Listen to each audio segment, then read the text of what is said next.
오늘 본문 2장의 룻의 이야기는 바로 예기치 못했던 하나님의 은혜, 룻과 나오미의 가정을 회복케 하시는 놀라운 은혜를 우리에게 말씀하여 주시고 있는 것입니다.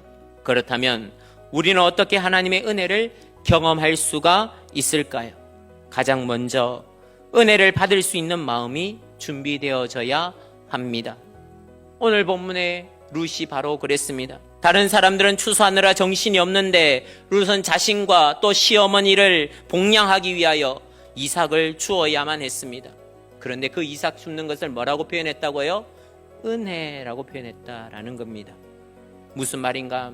모든 것이 풍성하고 은혜로운 추수밭 가운데 사람들이 서 있다 할지라도 그 자리에 있는 모든 사람들이 그것을 은혜라고 고백하게 되는 것은 아니다라는 것입니다. 어떤 사람들은 그것을 당연한 권리라고 말하는지 모릅니다.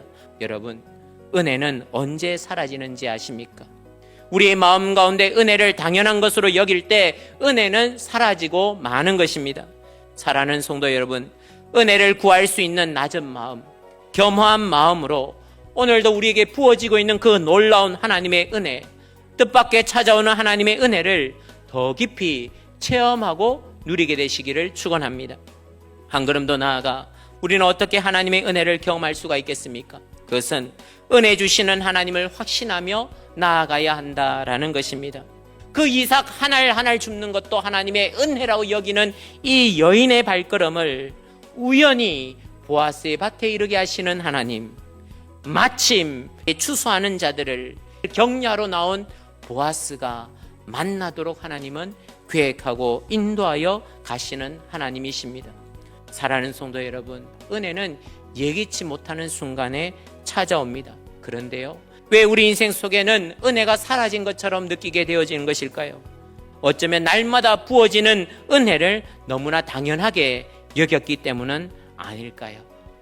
오늘 살아가는 것도 은혜입니다. 오늘 이곳에 예배의 자리에 나와 있는 것도 은혜입니다. 생각해보면 모든 것 하나하나가 하나님의 은혜인 것입니다. 얻어먹을 힘만 있어도 은혜라고 말하는 사람이 있고, 이삭을 줍는 것도 은혜라고 말하는 사람이 있는데, 구속함의 은혜를 받았음에도 불구하고 그 은혜가 사라져버린 것처럼 여기면서 살고 계시지는 않습니까? 여러분, 그 은혜에 감사하실 수 있기를 바랍니다. 이삭이 아니라 예수를 받은 자들이 더 놀라운 은혜 가운데 주의 은혜를 구하며 살아가며 그 은혜를 경험하며 살아가시기를 주님의 이름으로 축원합니다.